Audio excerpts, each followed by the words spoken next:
நீ முதல்ல ஆஸ்திரேலியன் டீமை பத்தி தெரிஞ்சுக்கணும். ஏதோ தெரியாம எங்களை ஒயிட் வாஷ் பண்ணிட்ட, ஒழுங்கா ஊருக்கு ஓடி போயிடு. என்ன கிளாஸ் எடுக்கிறியா? நீ பொழப்புக்கு கிரிக்கெட் விளையாடுற, நான் பிறந்ததுல இருந்தே கிரிக்கெட் தான் விளையாடுறேன். எவனுக்கும் பயப்பட மாட்டேன். உங்களுக்கு எங்களை பத்தி சரியா தெரியல.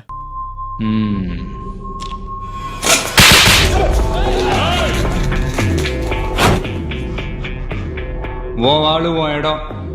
நீ நினைச்ச என்ன வேணாலும் பண்ணலாம், எனக்கு பயம் இல்ல. அதுக்கு தான் சாம்பிள். இவனையே அடிச்சேன் தெரியுமா? அனாவசியமா இந்தியன் டீமை பத்தி பிரஸ் மீட்ல தப்பா பேசினான். பெரிய புழிங்க மாதிரி காலரை வர தூக்கிட்டு சீனா போட்டான். அடுத்து என்ன ஞாபகம் இருக்கா? T20 வேர்ல்டு கப் இருக்கு. சீக்கிரம் இந்தியாவுக்கு வந்து சேருங்க.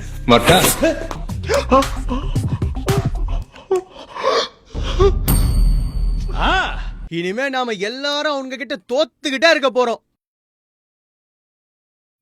ஐயோ, நம்ம மைண்ட் அங்க போகுது.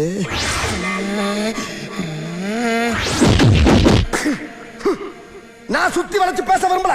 அந்த இந்தியா டீமை பார்த்து தான் கேட்கிறேன். நீ ஆஸ்திரேலியாக்கு கிரிக்கெட் ஆட வந்தியா இல்ல கிரிக்கெட் ஆக்க வந்தியா? என்னடா பண்ணா அந்த ஆஸ்திரேலியாக்காரன்? என்னையா தப்பு பண்ணா? ஏதோ டீம்ல இருந்த நம்பிக்கையில பிரஸ் மீட்ல ஓரா பேசிட்டா. தெரியாம தானே பேசுனா, போடா போது விட்ட வேண்டியதானே.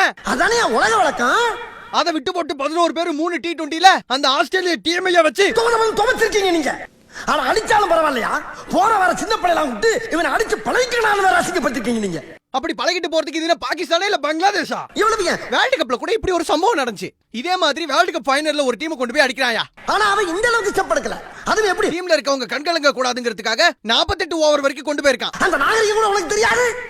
என்ன அடி மாப்ள, இவன் தான் எங்கேயோ செமத்தியா வாங்கியிருக்கான். இங்க வந்து வேற எவனோ வாங்கின மாதிரி அவுத்துறான் பாத்தியா? எப்படி எல்லாம் உன் காலில் விழுந்து கிடறான். இறக்கம் இல்லையா உனக்கு?